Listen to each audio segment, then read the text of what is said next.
दोस्तों, उम्मीद करता हूँ आपको इस शो से हनुमान चालीसा का सार समझने में मदद मिल रही होगी। आपकी भक्ति बढ़ रही होगी। तो चलिए शुरू करते हैं एपिसोड हनुमान चालीसा की 17वीं चौपाई को समझने से, जिसमें हनुमान जी के एक और महान कार्य का वर्णन है। ये चौपाई इस प्रकार है। तुम्हारो मंत्र विभीषण माना, लंकेश्वर भय सब जग जाना। इनका अर्थ है, आपके उपदेश का विभीषण जी ने पालन किया, जिससे वो लंका के राजा बने। इसको सारा संसार जानता है। ये किस्सा कुछ ऐसा है। हनुमान जी समुद्र को लांग कर जब लंका नगरी पहुंचे तो उन्होंने सूक्ष्म रूप धरकर पूरी लंका नगरी का मुआयना किया। आज के शब्दों में कहें तो लंका की रेकी की। पूरी लंका में उनको एक ऐसा घर मिला जहां पर तुलसी का पौधा लहरा रहा था और उस घर से भक्ति भाव की एनर्जी बह रही थी। हनुमान जी समझ गए, जरूर ये किसी सात्विक भक्त का घर है। वो घर रावण के छोटे भाई विभीषण का था। हनुमान जी विभीषण से मिले, उनकी थोड़ी जांच पड़ताल की और उन्होंने पाया विभीषण राक्षस कुल के होते हुए भी सात्विक नेचर के हैं। वो धर्म और सत्य के मार्ग पर चलने वाले हैं, साथ ही श्री राम भक्त हैं। हनुमान जी ने विभीषण को अपना परिचय दिया और विभीषण ने उन्हें सीता माता का पता बताया।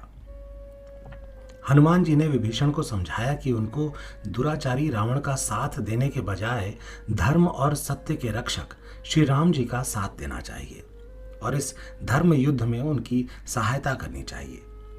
विभीषण हनुमान जी की बात से सहमत हो गए।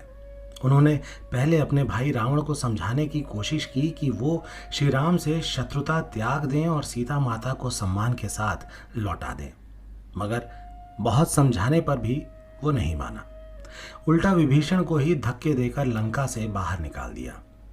इसके बाद विभीषण श्री राम की शरण में चले गए और आगे चलकर रावण वध के बाद लंका के राजा बने।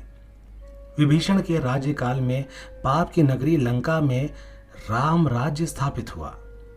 ये सब हनुमान जी के विभीषण को समझाने के कारण ही संभव हुआ। अगली चौपाई इस प्रकार है। जुग सहस्र जो जन पर भानु, लिल्यो ताहि मधुर फल जानू। इसका अर्थ है, हजारों मील की दूरी पर स्थित सूर्य को बचपन में ही हनुमान जी ने एक लाल मीठा फल समझकर मुंह में रख लिया। यह चमत्कारिक किस्सा कुछ इस प्रकार है। हनुमान जी जब बहुत छोटे थे तो आकाश में चमकते सूर्य को देखा। वो उन्हें फल जैसा नजर आया। बाल हनुमान सूर्य की ओर उड़ चले और उसे फल समझकर निगल लिया। ऐसा होते ही पूरे संसार में अंधेरा छा गया। चारों तरफ हाहाकार मच गया। ये बात देवराज इंद्र तक पहुंची कि सूर्य भगवान खतरे में है। देवराज इंद्र अपने ऐरावत हाथी पर बैठकर हाथ में वज्र लेकर सूर्य की सहायता के लिए निकल पड़े।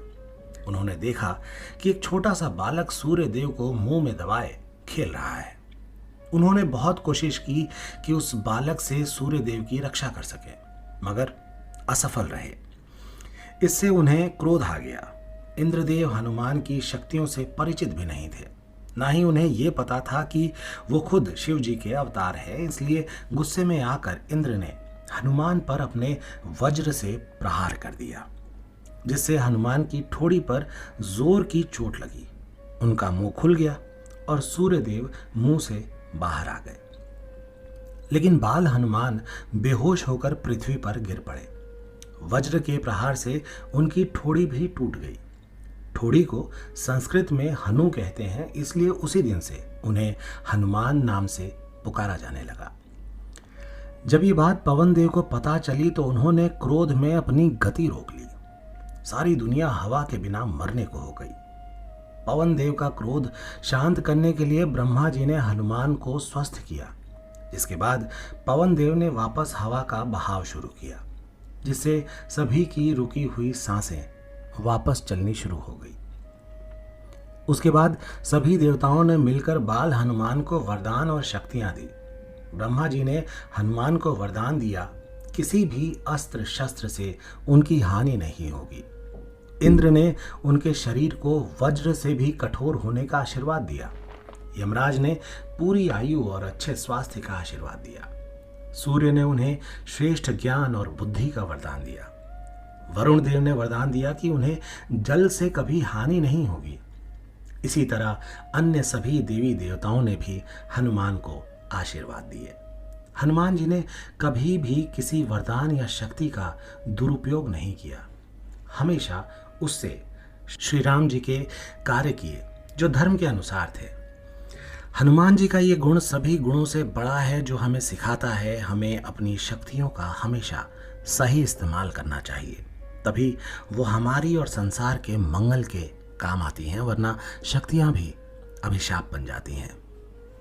आइए 19वीं और 20वीं चौपाइयां समझते हैं जो इस प्रकार है। प्रभु मुद्रिका मेलि मुख माही, जलधि लांग गए अचरज नाही। दुर्गम काज जगत के जेते, सुगम अनुग्रह तुम्हारे देते। इनका अर्थ है, आपने प्रभु श्री राम जी द्वारा दी गई अंगूठी जो उन्होंने माता सीता के लिए अपने निशाने के तौर पर दी थी, उसे मुंह में रखकर एक छलांग में समुद्र को लांग लिया। ये काम असंभव था, कोई नहीं कर सकता था, मगर आपने कर दिखाया।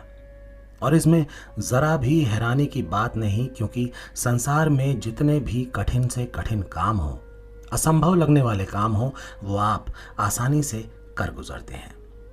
और हम भक्त भी आपकी कृपा से कठिन कामों को आसानी से कर जाते हैं।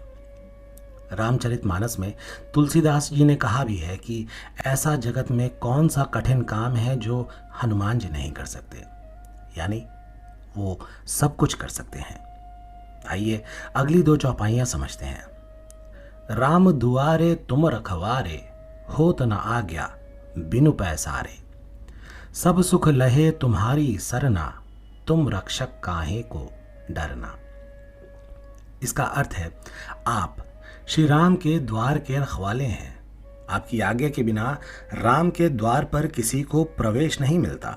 मतलब आपकी कृपा के बिना श्री राम जी की कृपा पाना मुश्किल है। हे हनुमान जी, आपकी शरण में सारे सुख हैं, सारे आनंद हैं। आप जिसके रक्षक हैं उसे फिर किसी का डर नहीं रहता। आपका नाम ही निडरता लाता है। जैसा कि चौपाई में आया है, हनुमान जी के बिना श्री राम तक नहीं पहुंचा जा सकता। दरअसल इस बात का बहुत गहरा अर्थ है। हनुमान जी प्रतीक हैं निष्काम भक्ति के, निस्वार्थ सेवा के। जब तक हमारी भक्ति शुद्ध नहीं होती, निस्वार्थ नहीं होती, हम में सभी प्राणी मात्र के लिए करुणा और सेवा भाव नहीं जगता, तब तक हमें राम की कृपा नहीं मिल सकती। हम ईश्वर को नहीं पा सकते। पहले हमारी सोच और कर्म में हनुमान यानी भक्ति का उतरना जरूरी है, फिर राम की कृपा खुद ही प्राप्त हो जाएगी। भक्ति का दूसरा नाम ही आनंद है।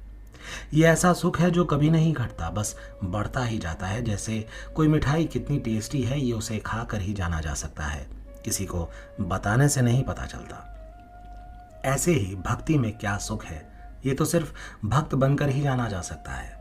इसलिए दुनियादारी में, गैजेट्स और मनोरंजन में टेम्परेरी सुख खोजने के बजाय भक्त बने और हमेशा सुखी रहें।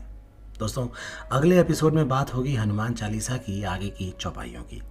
हम उम्मीद करते हैं आपको हमारा ये शो पसंद आ रहा होगा। मिलते हैं अगले एपिसोड में। तब तक के लिए सभी हनुमान भक्तों को मेरी राम राम।